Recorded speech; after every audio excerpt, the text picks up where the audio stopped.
સ્વામિનારાયણાય નમઃ.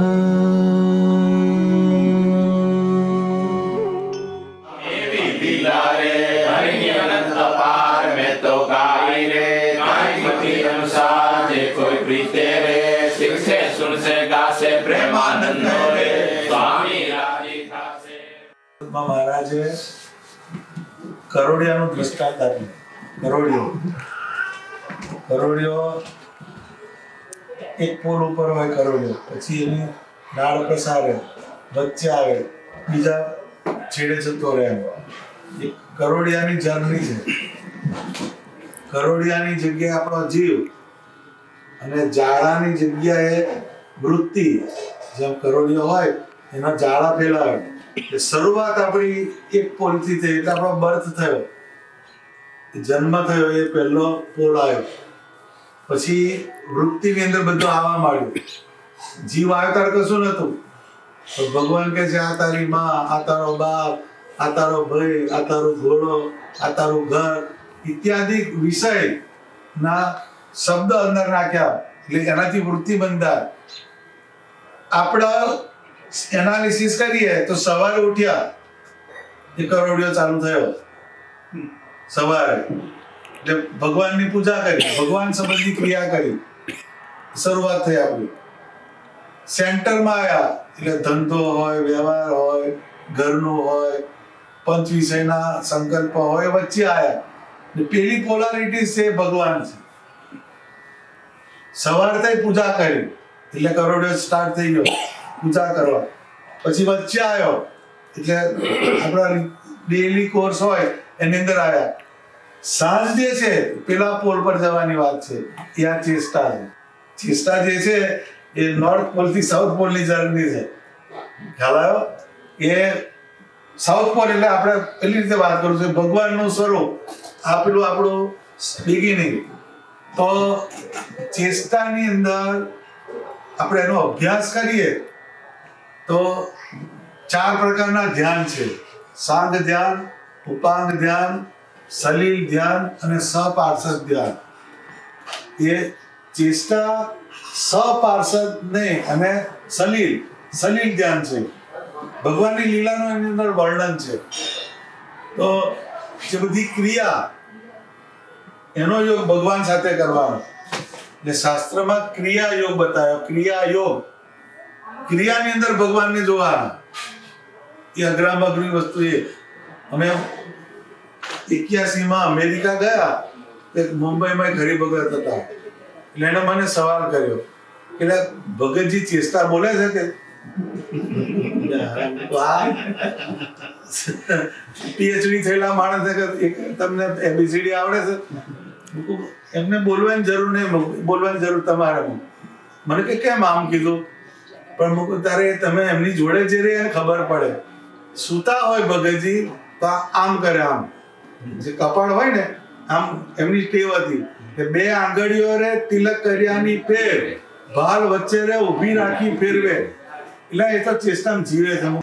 એટલે ક્રિયા, આપણી જે ક્રિયા હોય એની અંદર ભગવાનને જોડવાનું, એને ક્રિયા યોગ કહેવામાં આવે. ચેષ્ટાનો આપણે અભ્યાસ કરીએ એમાં બધી વસ્તુ એમની ક્રિયાઓ લખેલી છે. પણ એ ક્રિયાનો યોગ આપણે ભગવાનના આકાર સાથે કરવાનો. એટલે આપણી રોજબરોજની જેમ આપણે નાતા હોઈએ તો આપણે નાતી ઘડી આપણે કોરું નહીં. કોરું એટલે કાં તો ગાયન ગાતો ના, કાં તો બીજી વિચાર ચડી જાય, એ નહીં. આપણે સ્વામિનારાયણ ભગવાન ઘેલાની અંદર જળ ક્રિયા કરે છે, મુકુંદ બ્રહ્મચારી એમને જળની જારી કરે છે, કાં તો દાદા કાચરના દરબારમાં ગંગાજળીય કૂવો છે, ત્યાં આગળ થાળું છે, ત્યાં આગળ મહારાજ બેઠા છે બાજટ ઉપર, ને ભગવાન ઉપર મૂર્તિ બ્રહ્મચારી પાણી રેડ. એ ક્રિયા યોગ કહેવાય. એ બધી ક્રિયાનો યોગ, ભલે ક્રિયા આપણે કરીએ છીએ પણ એનો યોગ ભગવાનના આકાર સાથે કરવાનો.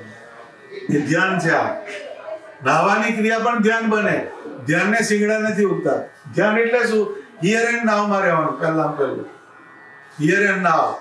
એ હિયર એન્ડ નાવમાં આવીને શ્રીજી મહારાજનો આકાર એને આપણે સંભાળી અને એ ક્રિયા કરીએ તો ધ્યાન બને.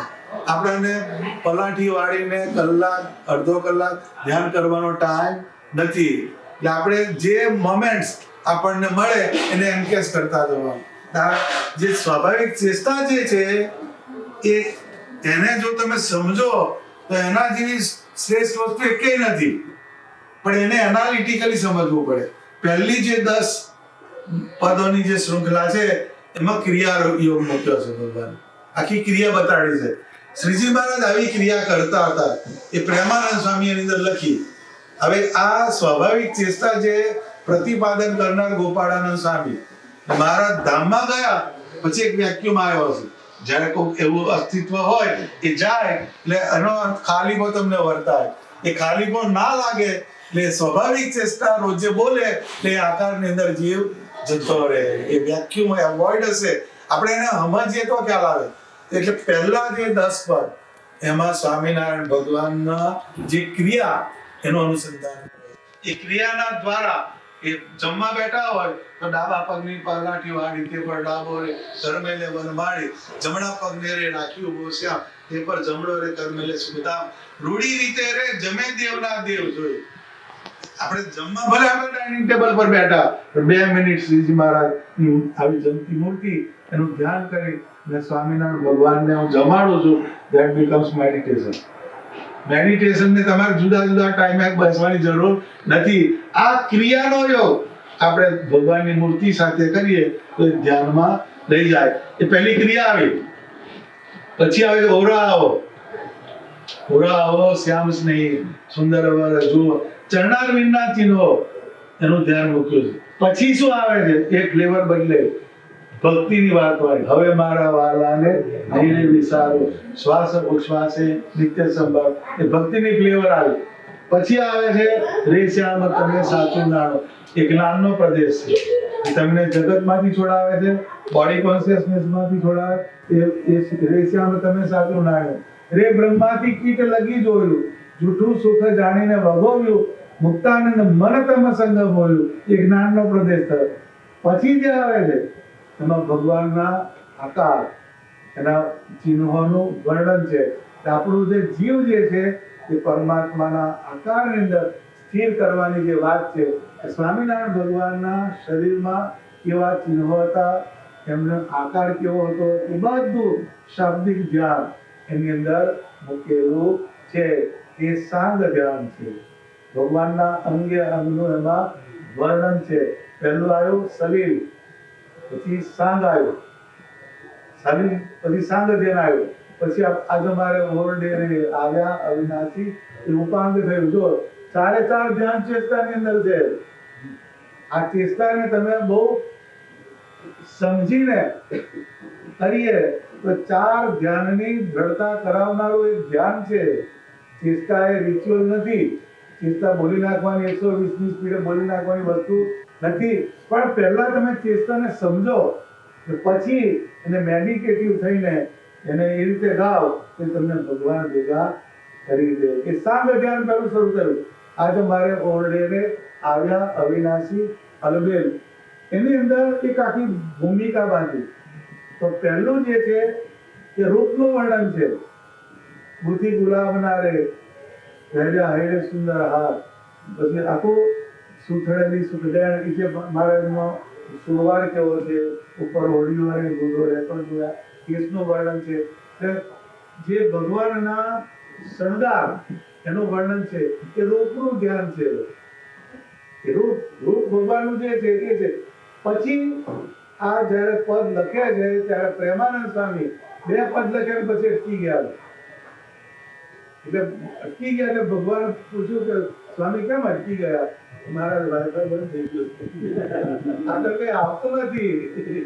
પ્રેમાનંદ સ્વામી એવું ના બોલે, આ તો વાત કરું છું. એટલે એને કઈ આવતું નથી આગળ ડેટા. પછી ભગવાન કહે છે ચાલો હું લખાવું. બોલ્યા શ્રી હરિ રે સાંભળો નર નારી હરિજન, મારે એક વાર્તા રે સૌને સંભળાવ્યાનું છે મન. મારી મૂર્તિ રે મારા લોક ભોગને મુખ, સર્વે દિવ્ય છે રે ત્યાં તો જોયાનું છે દુઃખ. જીવ ઈશ્વર તણો રે મારા પુરુષ પ્રધાન, સૌને વશ કરું રે સૌનો પ્રેરક હું ભગવાન. એ સ્વરૂપ બતાવ્યો ભગવાન. રૂપ થી સ્વરૂપ, જે રૂપ આ પૃથ્વી પર આવ્યો 1837 ના ચૈત્ર સુધી નોમના દિવસે છપૈયાની અંદર જે રૂપ પ્રગટ થયું, એ રૂપ કેવું છે એનું સ્વરૂપ ભગવાન પોતે કહે છે. અક્ષરધામમાંથી હું અહીંયા આવ્યો. જીવ, ઈશ્વર, માયા, કાળ, પુરુષ, બધાણ એને સૌને વશ કરવું રે, બધાનો કંટ્રોલર આસ્પેક્ટ, બધાને મોટિવેટ કરનારો જે આસ્પેક્ટ છે એ એમ કેવું પૂર્ણ પુરુષોત્તમ નારાયણ છું. એટલે આ રૂપમાંથી સ્વરૂપમાં જવું પડે. ખ્યાલ આવ્યો? અમારે અમેરિકા આવવું હોય તો અમદાવાદનું એરપોર્ટ છોડવું જ પડે. એને પકડી રાખવું તો ના મેળ પડે. એમ રૂપ જે છે એ આલંબન કરાવનારી વસ્તુ છે. જવાનું છે સ્વરૂપની અંદર. પછી સપાર્ષદ ધ્યાન આવે, છેલ્લું લાસ્ટ ઓર્ડર મેડિટેશન નો સપાર્ષદ ધ્યાન. એટલે અતિ તેજોમય રે, જે લખ્યું ને શીતળ શાંત છે રે, તેજની ઉપમા નવ દેવાય. એ જે આ જે આકાર એ ક્યાંથી આવ્યો? તો કે જ્યાં નહીં વહા ચંદા, નહીં વહા સૂરજ, કાલન માયા ફાંસી, ચાર પદાર્થ કરત ચાકરી, મુક્તિ ચાર વહા દાસી, ઉદાસી હમ ઉત્તર દેશ કે વાસી. એ સ્વામિનારાયણ ભગવાનને પૂછ્યું તમે ક્યાંથી આયા? તો કે જ્યાં સૂર્ય નથી, ચંદ્ર નથી, છતાં ડિવાઇન લાઇટ છે, તેજનો સમૂહ છે, ત્યાંથી અમે અહીંયા આયા છીએ. એમ કહે ત્યાં કાળનો લાગો ચાલતો નથી, માયાનો ક્લચ નથી, એનાથી ફ્રી છે. જેમ તમે 365 ની ઓર્બિટ હોય ગ્રેવિટેશનલ ફોર્સ, એને સ્પ્લિટ કરો પછી ફ્લોટિંગ થઈ જાય, એફર્ટલેસ બધું ચાલે છે. એટલે એ જે ચૈતન્યની ભૂમિકામાંથી હું આવ્યો એ અક્ષરધામ કહેવાય છે. એટલે આપણો એન્ડ ક્યાં આવે છે? પછી ઘોડે પ્રભુ આવે છે. અક્ષર અપર ઘન પ્રભુ કિયો હે ભો પર કામ, જેહી મિલત જન તરત માયા, લહત અક્ષર ધામ. જે વાત આવી ગઈ, આખી ચેષ્ટાને આ રીતે સમજવી પડે. અજિંસા આ તો બોલી નાખી રે ભાઈ, એ નહીં. આ વાત પહેલી ક્રિયાયોગ આવ્યો, પછી ચરણારવિંદનું ધ્યાન. આપણું ડેસ્ટિનેશન કયું છે? પરમાત્માના ચરણારવિંદ છે. બંધુના પદ બોલો તો અહીંયાથી શરૂ થયું મુખારવિંદથી, અને ચરણારવિંદે એન્ડ થાય. એ જે ભગવાનનું ચરણારવિંદ છે એ આપણું ડેસ્ટિનેશન છે. એનાથી આગળ કશું છે નહીં. પછી પ્રેમની વાત છે. ભગવાન પાસે જવા માટે પ્રેમની જરૂર છે. હવે મારા વાલાને નહીં લેવી સારું, શ્વાસ ઉચ્છ્વાસે નિત્ય સંભાળવું. પછી જવું પડે છે ભગવાનના સાંગ ધ્યાનની અંદર. ભગવાનના અંગ આવા છે. પછી રૂપ અને સ્વરૂપ એ ઉપાંગ ધ્યાન છે. અને પછી સલીલ ધ્યાનમાંથી સાંગમાં ગયા, પછી ઉપાંગમાં ગયા, અને છેલ્લે સપાર્ષદ ધ્યાન. એટલે જ્યારે આપણે સૂઈએ તો અનંત કોટી મુક્તો તેજ ને તેજ છે. એ તેજની અંદર સ્વામિનારાયણ ભગવાન બેઠા છે અને હું એમની સેવા કરું છું. That is our final destination. કરોડિયો ઉઠ્યો, પછી જોબે ગયો, અટક્યો, લટક્યો, બધે થયો. છેલ્લે આપણે જવાનું ક્યાં છે? તો કે ભગવાનના આકારની અંદર. એ આ ચેષ્ટાનું કન્ક્લુઝન.